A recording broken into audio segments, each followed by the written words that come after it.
Welcome to NSTV. నేను రాజీవ్. ముందుగా headlines చూద్దాం.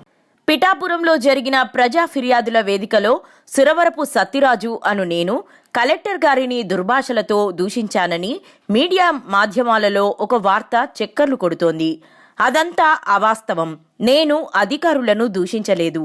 టీడీపీ పార్టీలో నాయకులు, మా జనసేన పార్టీలో నాయకులు కావాలనే నాపై కక్షపూరితంగా నేను అధికారులను దూషించినట్లు తప్పుడు ప్రచారం చేస్తున్నారు. నా పేరు సురవరపు సత్యరాజు, కాంట్రాక్టర్. నేను పిఠాపురం పరిసర ప్రాంతాల్లో కాకినాడ ఇలాగ తుని గట్టా చేస్తుంటాను. గత 20 సంవత్సరాల బట్టి నేను కాంట్రాక్ట్ చేస్తున్నాను. నేను ఈ గవర్నమెంట్ వచ్చాక అన్నా క్యాంటీన్లు మరియు డీసిల్టేషన్ పొడుగు తీతలు చేసి ఉన్నాను. నాకు వచ్చి 1 కోటి చిల్లర రావాలా బిల్లు. గత ప్రభుత్వంలో 1,99,00,000 రావాలా. అవి కోర్టుకు వేసుకున్నాను.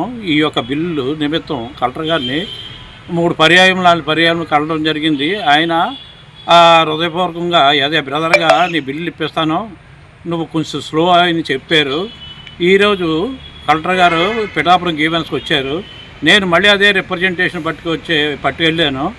ఈ విధంగా నీకు 18 మినిస్టర్ వస్తున్నారు, నారాయణ గారు, నేను పరిష్కరిస్తాను, నీ సమస్య సాల్వ్ చేస్తాను అన్నారు. అదే బ్రదర్ కన్నా ఎక్కువగా అన్నారు.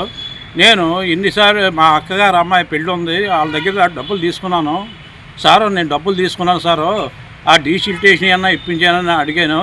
ఈలోగా వెనకాల ఉన్న వాళ్ళు మా జనసేన కార్యకర్తలు, కొంతమంది తెలుగుదేశం కార్యకర్తలు అది ఎగతాళి చేశారు. దానివల్ల నేను ఇరిటేట్ అయ్యి ఈ విధంగా యూస్లెస్ ఫెలోస్ అనడం జరిగింది. అంతేగాని అధికారులు ఎప్పుడు నేను ఏ మాట అనలేదు. నేను ఇప్పుడే మీడియా చూడటం జరిగింది. నేను ఏదో కలెక్టర్ గారిని దుర్భాషలాడినట్టు మీడియాలో స్కోరింగ్ వస్తుంది.